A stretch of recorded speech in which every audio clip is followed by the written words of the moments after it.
السلام عليكم ورحمة الله وبركاته. بسم الله الرحمن الرحيم.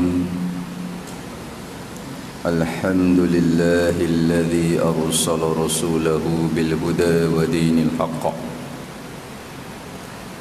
ليظهره على الدين كله ولو كره المشركون.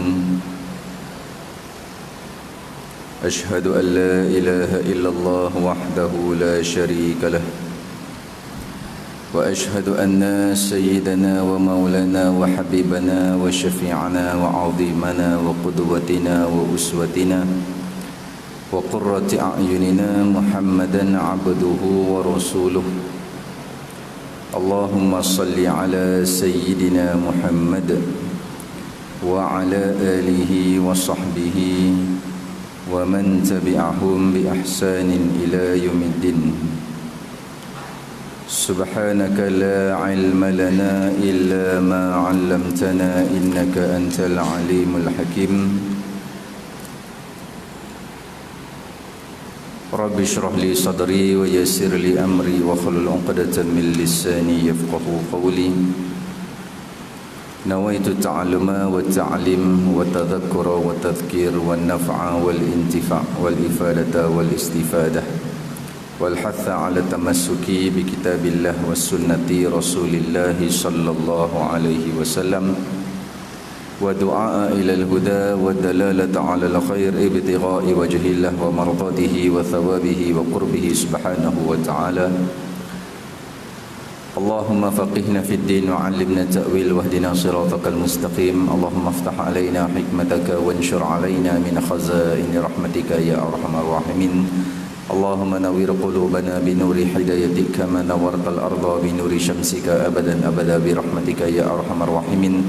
اللهم إنا نسألك علما نافعا ورزقا طيبا وعملا صالحا متقبلا والحمد لله رب العالمين. Amin Allahumma amin. Thumma amma ba'du. Yang dimuliakan, lagi disanjungi dan dicintai para alim ulama, para asatidah, tuan-tuan guru, tuan-tuan imam, tuan-tuan bilal. Saya raikan lagi saya sayangi dan kasihi ayahanda bunda muslimin dan muslimat. Semoga kita semua mendapat pengampunan dan rahmat Allah Jalla wa'ala. Amin Allahumma amin.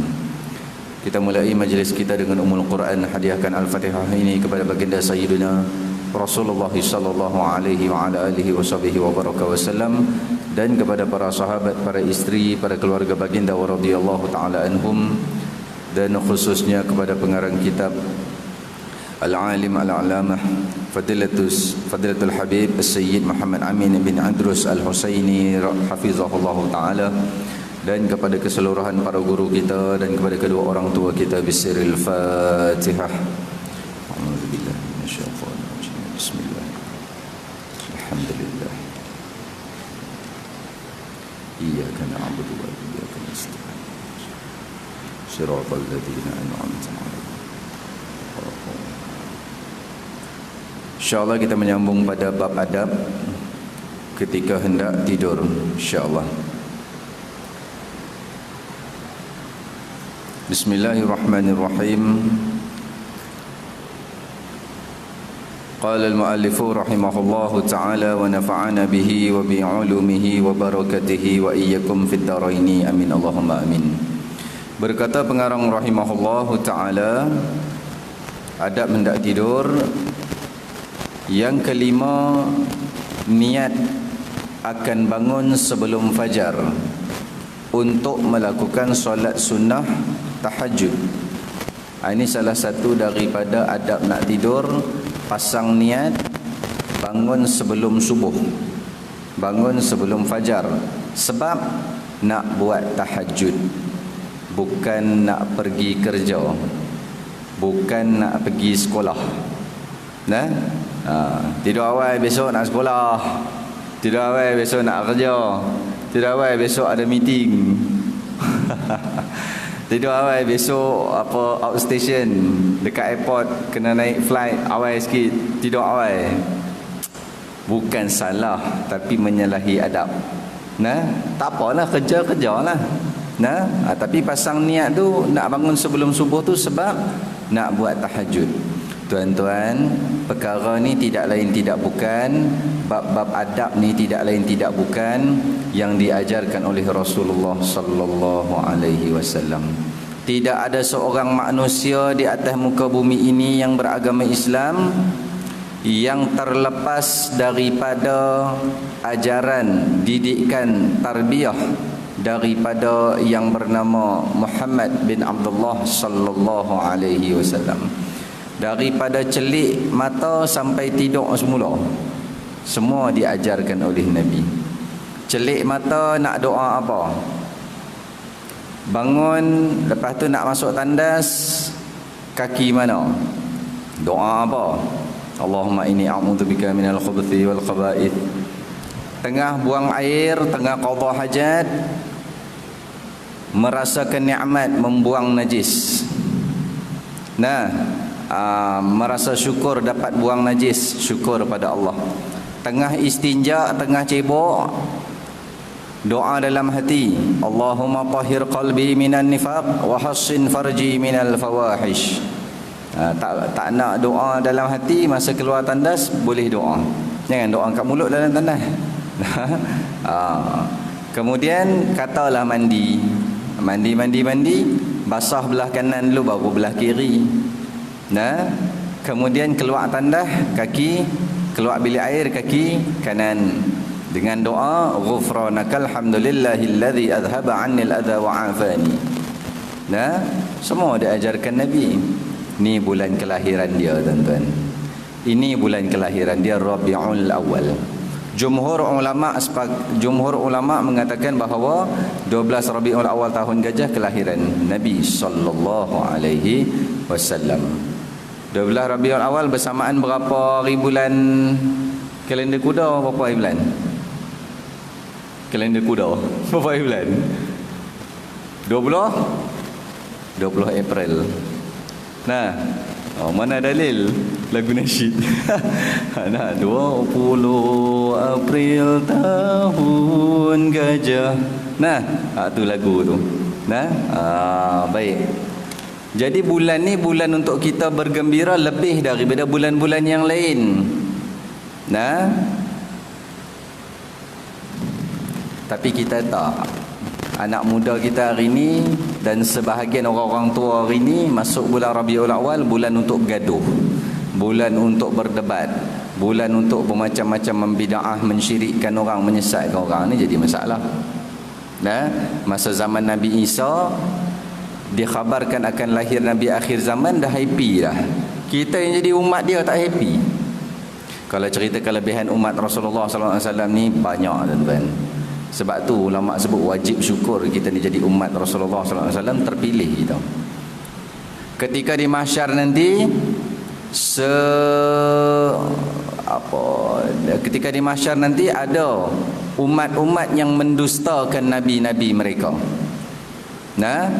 Kecuali umat Rasulullah sallallahu alaihi wasallam yang membenarkan Rasul dia, iaitu Muhammad sallallahu alaihi wasallam, sekaligus membenarkan dakwah nabi-nabi dan para rasul alaihi wassalatu wassalam yang lain. Punya special kita. Baik. Jadi jangan merasakan adab ni benda remeh. Salah satu dia banyak, tapi salah satulah di antara cara-cara nak mimpi Nabi sallallahu alaihi wasallam ni adalah menghidupkan sekecil-kecil sunnah.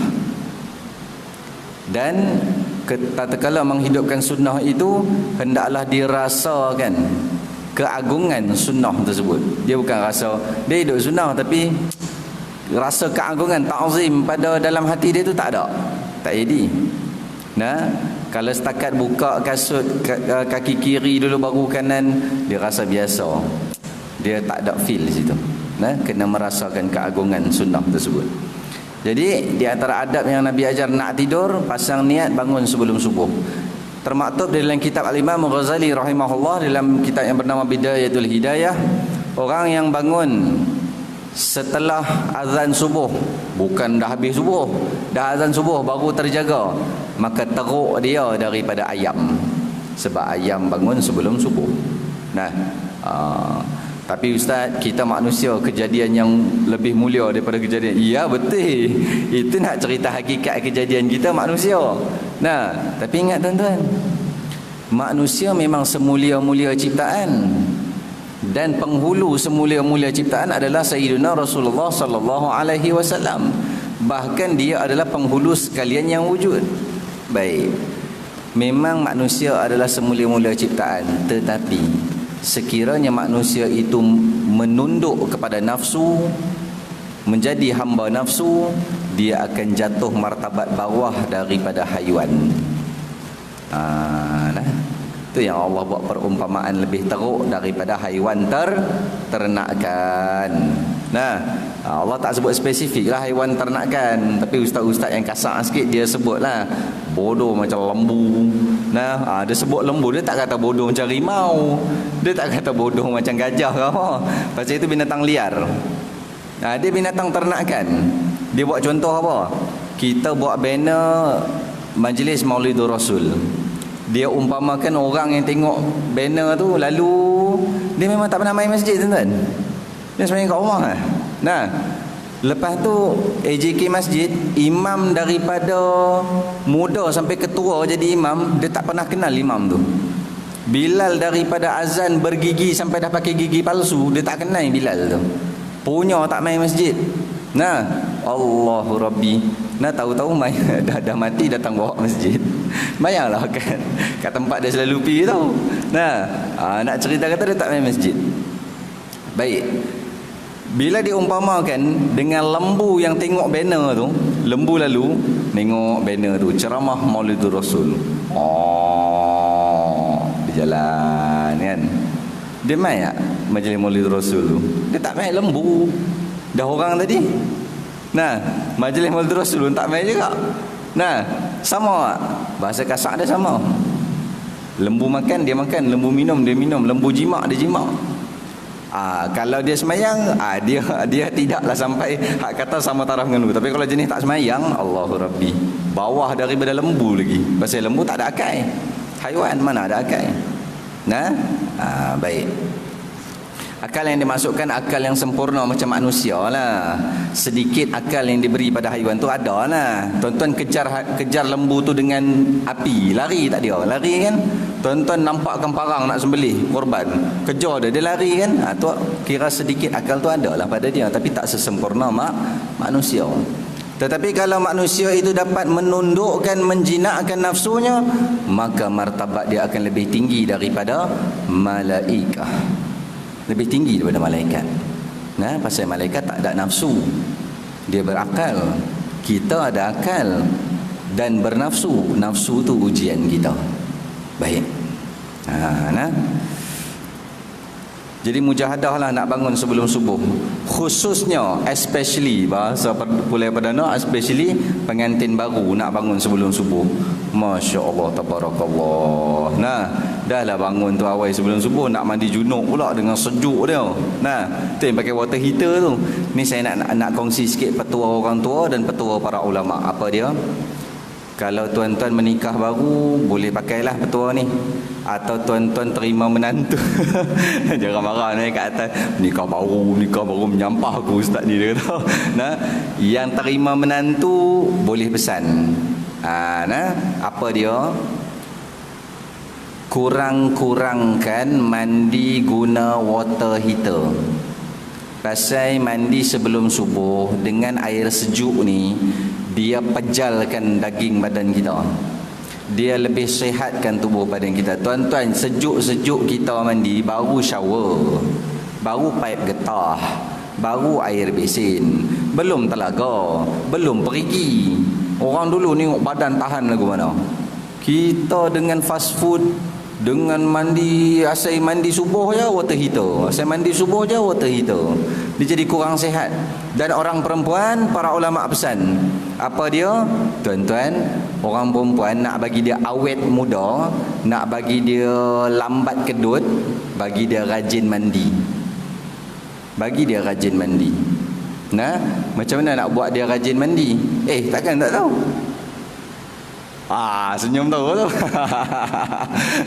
Nah, bagi dia rajin mandi. Nah, dia tak ada sebab nak mandi, bagi dia sebab dia rajin, dia kena mandi, wajib dia pada mandi tu. Nah, jadi bila dia banyak mandi, bukanlah sampai 5 kali sehari, nak cerita kerap mandi tu melambatkan proses penuaan tu. Nah, tu. Baik. Tu petua lah. Nah, ustaz saya mandi sehari kat 7 kali, kedut juga. Wallahualam, mungkin pemakanan kot. Balun untuk benda tak sihat ke apa ke? Wallahualam. Baik. Jadi itu, niat bangun sebelum subuh. Sebab apa niat sebelum subuh tu bangun tu? Nak tahajud. Paling kurang 2 rakaat, tuan-tuan. Nah, tak sempat witir ustaz semalam isyak, dah hujung-hujung buat 1, jadilah cak ayam. Buat 1 jadilah, jangan sampai tak ada.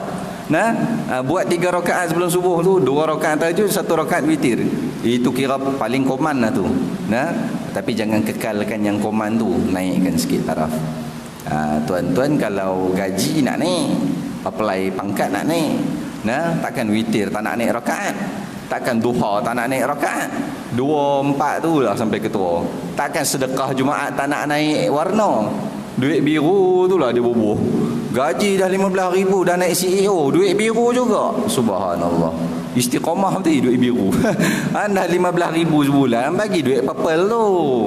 Nah, tapi ni masjid lain lah, bukan sini. Pasal ada recording, jadi masjid lain tengok. Nah, sini saya tahu orang dah cukup bagus. Dengan golongan ilmiahnya, nah, dengan golongan elitnya. Nah, baik. Tengok kuda macam Ferrari dah tahu dah. Nah, pulai perdana. Baik. Kemudian yang seterusnya, yang ke-6, solat sunat witir sebelum tidur. Ini termasuk adab sebelum tidur. Solat sunat witir sebelum tidur. Hal ini jika dirinya tidak yakin akan bangun sebelum azan subuh. Kalau dia tak yakin boleh bangun sebelum azan subuh, atau dia yakin aku kalau terjaga mesti tengah azan, susah betul aku nak bangun sebelum azan tu. Nah, kalau Bilal sakit perut, aku sekali lambat, pasal aku jam loceng tak boleh bagi aku bangun, azan je boleh. Jenis kalau gitu, ataupun dia akan bangun tepat waktu subuh, tak boleh bangun sebelum waktu subuh, maka witirnya diawalkan sebelum tidur. Sebelum tidur ni panjang lah, lepas isyak, lepas ba'diyah isyak boleh buat. Nah, tapi ingat, lepas sembahyang isyak, lepas wirid, nah, orang semua buat ba'diyah, kita buat ba'diyah. Lepas buat ba'diyah, orang balik, kita nak sembahyang luar belakang lah. Pasal noja tok siap nak kunci pintu, jangan bagi dia lambat. Nah, ni dia dengan sembahyang witir dia 11 pula tu sembahyang witir dia. Memang noja kata dia ni aku kunci dalam masjid, baru padan muka dia kata nah. Masalahnya dia signal tu, orang tu dah sembahyang 2 rakaat, dia tunggu lagi witir. Dia ni sembahyang apa ni? Bangun lagi. Pintu dia dah kunci, dia buka, dia tutup. Kedegong, kedegong, kedegong, dia signal. Cepat habis sembahyang tu, orang nak kunci pintu. Jadi yang semayang pun kena faham, yang kunci pintu pun kena faham. Setengah yang kunci pintu ni orang tengah ba'diyah, dia dah standby kat pintu. Kotlah kita sangka baik dia ba'diyah kat rumah, tak apalah. Nah, orang tengah ba'diyah, dia kat pintu dah standby, nah. Dah tutup, dia tinggal satu pintu lah. Nah, lepas tu orang tengah tayat akhir ba'diyah tu lambat sangat, ada sebahagian dah keluar tinggal 3-4 orang yang tayat akhir dia doa panjang, Allahumma ghfirli ma qaddamtu wa ma akhartu wa ma asrartu. Pum, dia tutup lampu. Nah, dia suruh cepat berambuih. Nah, pasal masjid ni bapak dia punya. Tu kasak lah. Kasaknya Ustaz. Habis berapa banyak ulama-ulama habib-habib yang lembut-lembut teguh hang tak nak ikut. Kena pakai bahasa kasar juga, maaf lah. Nak cerita gitu lah, macam pak dia punya masjid. Nah, baik. Jadi kalau kita tak boleh yakin bangun sebelum subuh, awalkan witir seperti di rumah. Ustaz, saya tak yakin sampai rumah batal wuduk, memang tak semayangnya. Semayang dah ba'diyah, orang dah keluar, orang dah nak kunci pintu, semayang luar sana buat witir. Satu jadilah. Tu nak cerita permulaan, jangan diistiqamahkan satu tu. Nah, satu rakaat tu. Nak cerita witir. Tapi kalau yakin boleh bangun tahajud, afdal takhirkan witir tersebut sebelum subuh. Nah, sebelum subuh. Maksud kata lepas tahajud dia witir. Itu orang yang yakin boleh bangun sebelum subuh. Kalau tak yakin, awalkan. Pasal sahabat terjadi itu. Dia di antara Sayyidina Abu Bakar dan Sayyidina Umar radhiyallahu ta'ala anhuma. Antara dua tu, seorang sahabat dia awal witir pasal tak yakin bangun sebelum subuh. Nah, setengah sahabat dia yakin boleh bangun sebelum subuh. Awal tu dia tak awalkan witir, dia lewatkan witir. Nah, nak cerita witir. Pasal Nabi SAW berpesan pada Sayyidina Abu Hurairah radhiyallahu ta'ala anhum, 3 wasiat dia. Pertama, jangan tinggal solat duha. Nah, paling cak ayam 2 rakaat itulah. Jangan tinggal solat duha. Kedua, puasa 3 hari setiap bulan. Mana? Puasa hari cerah, hari terang, ayyamul bid. Mana? Berapa hari bulan tu? Tiap-tiap bulan Islam 3 hari pertengahan, 13, 14, 15 puasa. Hari ni 14 Rabiul Awal. Semalam hari ni esok sunat puasa. Kalau kita timbang orang puasa Isnin Khamis, banyak kan? Orang puasa Isnin Khamis sebulan ada 4 minggu. Seminggu 2 hari, 2, 4, 6, 8. 8 hari dia puasa sebulan. Saya tak larat, saya jenis kaki makan. Mana makan, mana pergi mana makan. Jadi tak larat puasa Isnin Khamis, puasa 3 hari setiap bulan. Boleh pada 13, 14, 15 atau 27, 28, 29. Kalau bulan tu ada 30, 28, 29, 30 akhir bulan tu puasa hari gelap nama dia. Nah, ataupun puasa hari putih. Nah. Jadi puasa 13, 14, 15. Baik. Yang nak puasa Nabi Daud. Saya nak tanya tuan-tuan. Puasa Nabi Daud sunnah siapa? Sunnah Nabi Daud ke sunnah Nabi kita? Ustaz ni macam cari pasal je dia. Wajak tu tanya macam ni. Nah, saya tanya nak bagi jawapan. Nah, biar terang apa yang kita amal. Baik. Siapa puasa Nabi? Puasa Nabi Daud memang terror tuan-tuan. Nah, siapa boleh istiqamah? Puasa Nabi Daud cukup cantik. Baik. Puasa Nabi Daud bukan sunnah Nabi Daud. Sunnah Nabi SAW.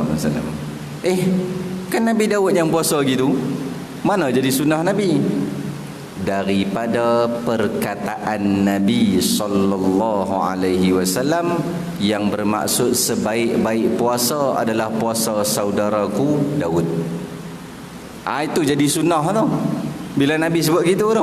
Nah, tapi masalahnya bila puasa selang sehari, lepas 2 minggu putus, mula balik. Lepas seminggu putus, mula balik. Pasal apa? Hari Sabtu tu hari jemputan kahwin. Itu dia batal puasa dah tu. Allahu Rabbi.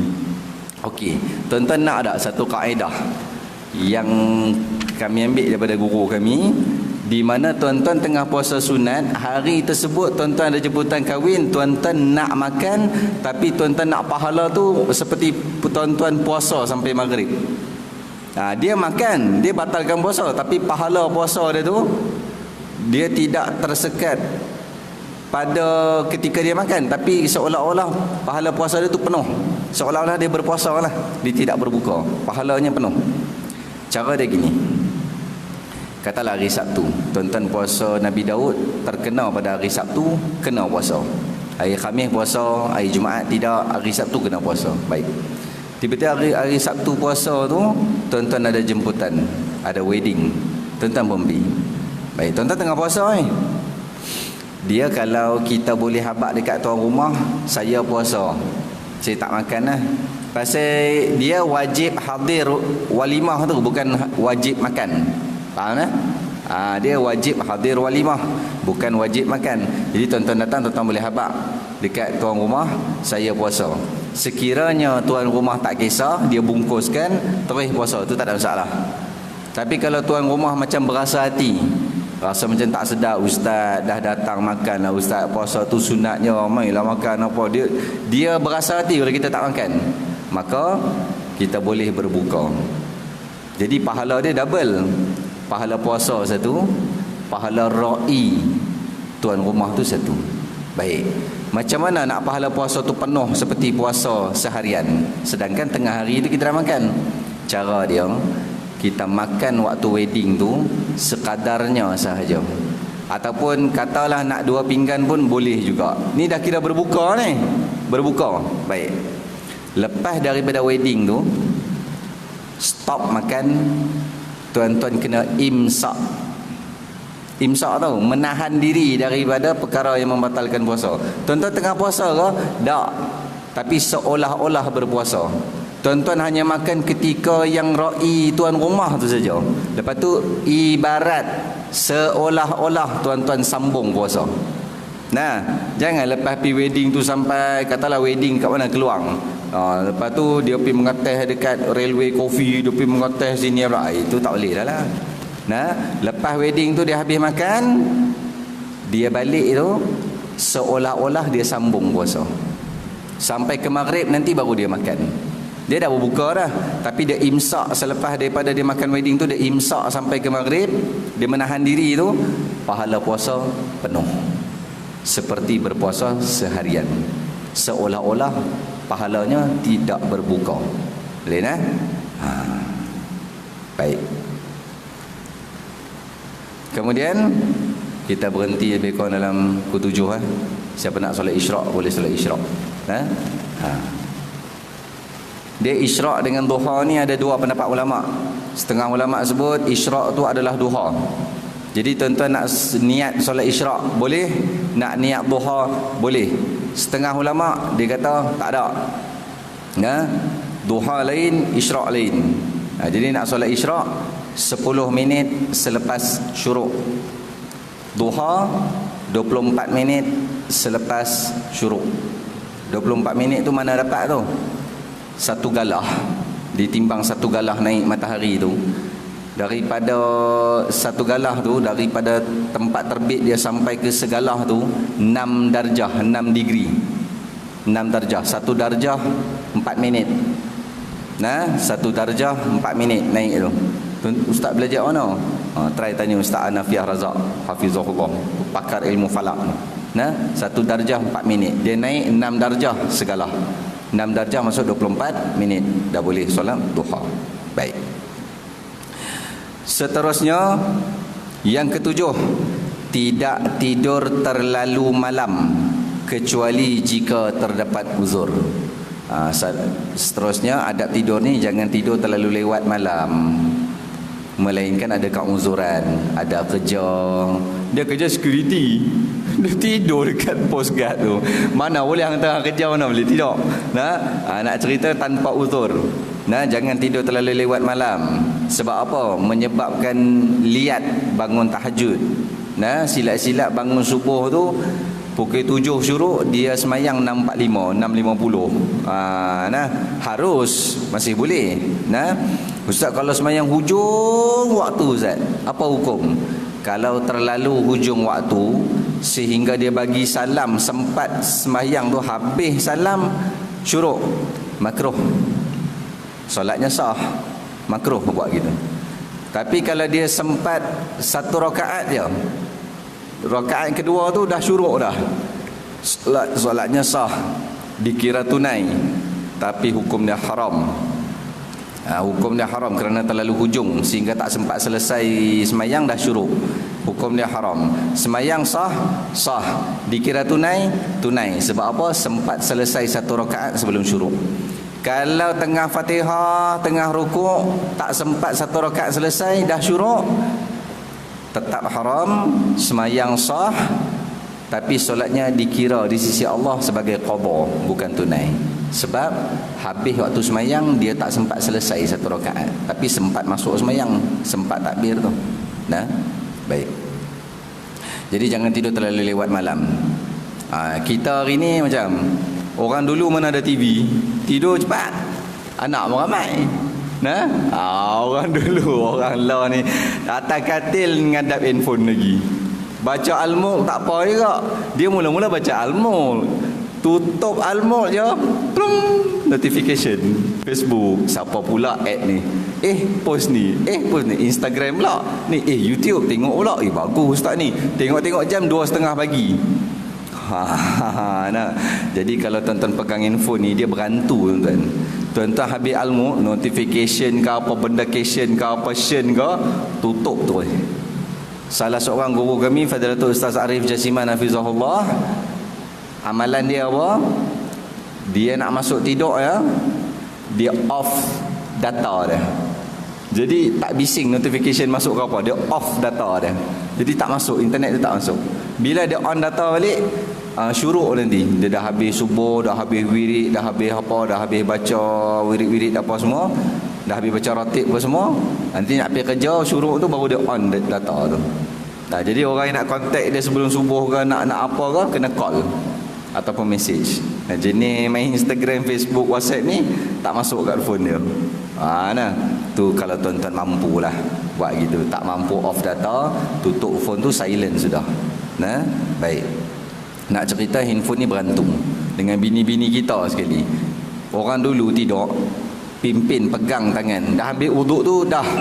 Dah ambil wuduk tu dah. Pegang tangan pasangan tu. Tidur dalam keadaan baca doa sama, zikir sama, Al-Mulk sama. Kalau Al-Mulk kat masjid tak apalah. Nak cerita keintiman tidur suami isteri tu, walaupun tak berjimak tapi intim. Hari ni masing-masing intim dengan phone masing-masing. Muka semua bercahaya dengan cahaya handphone. Bilik gelap. Nak tidur pandang muka isteri, masya-Allah, nur. Nur jawal. Apa dia tu? Handphone lah. Baik. Jadi jangan tidur terlalu lewat malam kecuali ada keuzuran.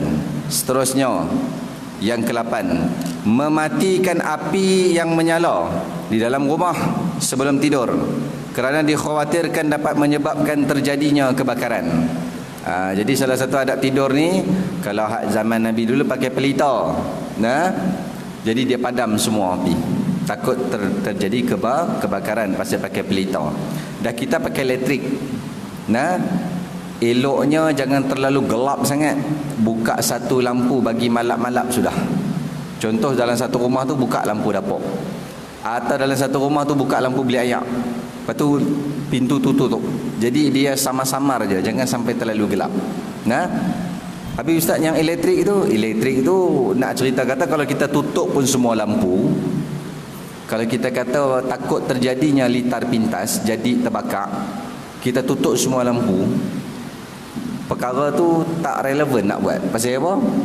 Kalau tak nak ada lintas pintar tu, tutup semua lampu, tutup aircon, tutup kipas, tutup peti sejuk, tutup segala-gala, kowe semua tutup, cut off semua elektrik. Jadi tak ada lintas pintas. Tak nak kan? Mana boleh ustaz, nanti peti sejuk, ikan nanti apa rosak lah, apa tidur panas, tak ada kipas, tak ada aircon. Jadi ada juga current tu. Buka satu lampu, jangan terlalu gelap. Baik. Kemudian yang ke-9, menutup bejana, menutup mangkuk-mangkuk atau gelas-gelas yang terbuka sebelum tidur. Jadi kalau ada hidangan apa-apa, nak tutup secara banyak, tudung saji. Kalau jenis 1-2 aja, tutup dengan piring ke apa. Sebab tu orang dulu kalau dia hidang apa-apa, terutamanya air lah, dengan adab orang dulu. Budak hari ni kadang tak reti dah. Dia hidang kat pak dia ayak pun tak reti nak buat benda tu. Gelas. Ni budak-budak duk tengok live ni, gelas tu letak piring. Jangan togel gelas tu, ni tak ada adab ni. Letak piring. Lepas tu ada penutup. Sudu. Tu kalau bukan kopi O, kalau setakat ayak jarang, air masak tak payahlah sudu. Jenis ayak bancuh tu ada sudu. Baik. Berdasarkan sabdaan Rasulullah sallallahu alaihi wasallam yang bermaksud, kalau kita baca matan di sini, ghatul ina'a wa aukus saqa'a. fa inna fis sanati lailatan yanzilu fiha waba'un la yamurru bi ina'in laisa alaihi ghita'un aw siqa'in laisa alaihi wika'un illa nazala fihi min dhalikal waba'. Rawahu Ahmad wa Muslim. Riwayat Ahmad dan Muslim. Artinya, arti hadis Nabi SAW, tutuplah mangkuk dan lubang-lubang air, kerana sesungguhnya pada satu malam dalam setahun Allah SWT menurunkan penyakit di dalamnya, dan tidak berlalu pada suatu bekas tersebut tanpa penutup kecuali penyakit tersebut turun ke dalamnya. Dalam setahun ada satu malam yang kita tak tahu malam bila Allah turunkan wabak, Allah turunkan satu penyakit dalam air tersebut. Itu yang bila terkena kita macam-macam lah penyakit. Sebab tu orang dulu kolah dia ke, ayak besin mandi gayung ke, bertutup dengan papan plywood, tutup. Kita cari pasal apa ni tutup, tak payah ni. Mak ayah pun malah nak kata biar-biarlah. Tutup. Salah satu yang kita boleh nampak daripada sudut zahir mata, bila bertutup, bangkai serangga tak boleh mati dalam tu. Memanglah kalau mati sekalipun, air tu tetap suci. Pasal apa? Serangga tu mati sendiri. Tapi nak cerita kata, lebih baik elakkan. Cicak ke, lipas ke, semut ke duk mati sendiri dalam tu, elakkan daripada serangga tu masuk. Macam ayak tangki, kalau bertutup baguslah. Kalau tak bertutup, itu dah ke atas tu tak ada kerja. Tiap pagi, tiap malam nak buka, nak tutup. Tu ayak tangki atas tu tak apalah. Nak ceritanya bertutup. Baik, hadis riwayat Ahmad dan Muslim. Baik. Kemudian seterusnya dah 5, boleh sambung sikit lagi. Baik. Yang ke-10, mengunci pintu rumah sebelum tidur. Ni adab. Masuk adab maksudnya kunci pintu rumah. Yes. Untuk saduk main hakikat sangat, tawakal tinggi sangat sampai tinggal syariat. Mengunci pintu rumah sebelum tidur. Orang yang kata-kata dia konon-konon hakikat, sebenarnya dia pemalas. Apa dia? Perompak nak masuk juga. Mulut lancang. Berdasarkan sabdaan Rasulullah sallallahu alaihi wasallam, artinya, jika salah seorang dari kalian akan tidur, maka matikanlah lampu dan tutuplah, yakni kuncilah pintu-pintu. Hadis riwayat Bukhari. Tutup lampu, kunci pintu. Bilik Ustaz, termasuk tutup lampu bilik, buka lampu malap tu kan. Lampu malap tu kira tak apa lah. Pasal Nabi dulu pakai pelita tu, kalau terjatuh terbakar tu. Dinding-dinding pun kadang guna daun, langsirnya kain. Baik. Jadi kalau kita ada lampu malap tu, boleh tahan lagi. Tambah dengan bau-bauan wangian. Ni nak tidur dengan bau minyak kapak, minyak yuyi, minyak gamat, minyak daim, minyak macam-macam minyak, entah apa minyak dah. Bagi wangian. Kemudian tidur tu, rumah dah kunci dah, pintu bilik kunci. Kenapa Ustaz? Bukan nak jimak pun. Jimak tak jimak, anak-anak nak masuk bilik, dia wajib ketuk pintu mak ayah. Salah satu masa aurat bilik mak bapak sebelum subuh. Jadi bila anak nak kata anak terlupa nak ketuk pintu, dia buka tu, kunci pintu bilik. Yang anak tak payah, senang ayah nak kejut subuh. Itu untuk mak ayah ataupun yang telah bernikah, tidur dengan isteri. Baik. Cukup tak kata tuan-tuan. Nanti kita akan sambung adab yang ke-11. Merapikan tempat tidur, wallahu a'lam bissawab. Kalau nak cerita adab tidur ni memang banyak. Nanti ada bacaan-bacaan dia apa semua. Jadi mungkin ada yang tuan-tuan dah istiqamah amal, refresh sahaja. Ada yang kadang yang belum tahu, maka amal jika mampu. Bukan jika mampu, kena mampu kan. Tapi jangan sampai memaksa diri. Memaksa diri maksud kata apa? Dia tak mampu, dia nak amal yang banyak-banyak. Lepas tu dia amal 2 malam. Lepas tu terus tak amal langsung. Jangan Ambil yang ringan-ringan dulu berperingkat-peringkat. Seperti yang Fadilatul Habib Umar Ibn Hafiz Hafizahullah Ta'ala mengatakan, orang jenis nak bangun tahajud ni, jangan terlalu awal bangunnya. Kalau baru-baru nak bangun, dia azam nak bangun tahajud, baru-baru nak berjinak tahajud, bangunnya pukul 3, 3:30, tak usah. Subuh 5.40, bangunlah 5 suku. Berperingkat-peringkat. Lepas minggu bangun 5 suku, minggu kedua awal sikit pukul 5. Lepas minggu tu dah pukul 5, bangun awal sikit 4.45. Dia kurangkan. Dia kalau drastik 3 malam 2 malam dia tahajud. Lepas tu terkejut. Tahu tak buat. Allahu a'lam bissawab. Jadi tuan-tuan, saya mohon ampun dan maaf di atas kekasaran bahasa, terlanjur kata, buruk adab, rendah akhlak, salah dalam penyampaian jika ada, saya mohon ampun dan maaf. Teruskan menyambut Maulidur Rasul tuan-tuan, baik daripada seorangan atau berjemaah. Teruskan menyambut Maulidur Rasul. Perbanyakkan dengar selawat, perbanyakkan alunan selawat. Tak kira selawat maulid apa pun, termasuk maulid Al-Barzanji. Hari ini banyak yang naik maulid-maulid daripada habaib. Maulid Al-Barzanji ni pasal dah tak ada pelapis. Lepas tu nak tarik suara tinggi pun payah. Jadi anak-anak muda kita tak banyak pelapis. Nak cerita sambut. Seorangan pun dalam kereta perbanyakkan. Ayah, mak, bukalah sedikit sebanyak sirah-sirah Nabi, kepribadian Nabi. Tak syarah pun tak apa. Hari ni kitab Syama'il Muhammadiyah terbitan PTS publisher tu pun dah ada penerangan-penerangan sikit dalam tu. Cukup dah tu. Nak cerita kata, ambil tahu siapa keluarga Nabi, siapa bidan Nabi masa kecil, siapa ibu susuan Nabi, siapa ahlul bait keluarga dia, semua sahabat dia, ambillah tahu. Ni bulan kelahiran dia. Jadi insya-Allah tuan-tuan, kita tangguh dengan kafaratul majlis dan suratul As.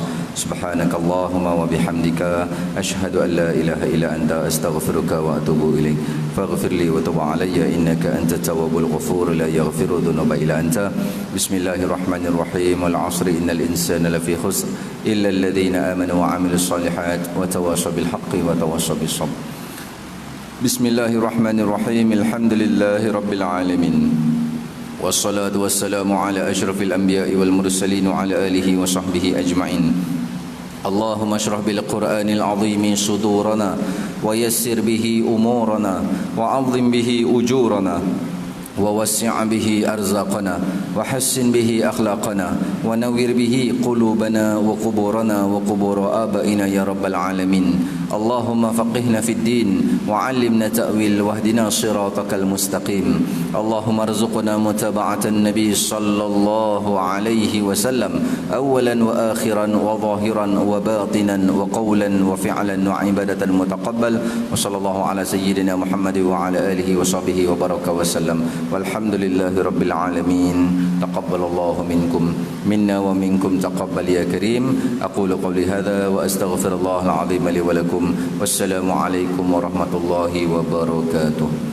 Sallallahu rabbuna ala nuril mubin Ahmadal Mustafa sayyidil mursalin. Sallallahu rabbuna ala nuril mubin Ahmadal Mustafa sayyidil mursalin. Sallallahu rabbuna ala nuril mubin Ahmadal Mustafa sayyidil mursalin wa ala alihi wa sahbihi ajma'in. Allahumma salli wa sallim wa barik alaihi wa ala alihi sallallahu wasallam alaihi.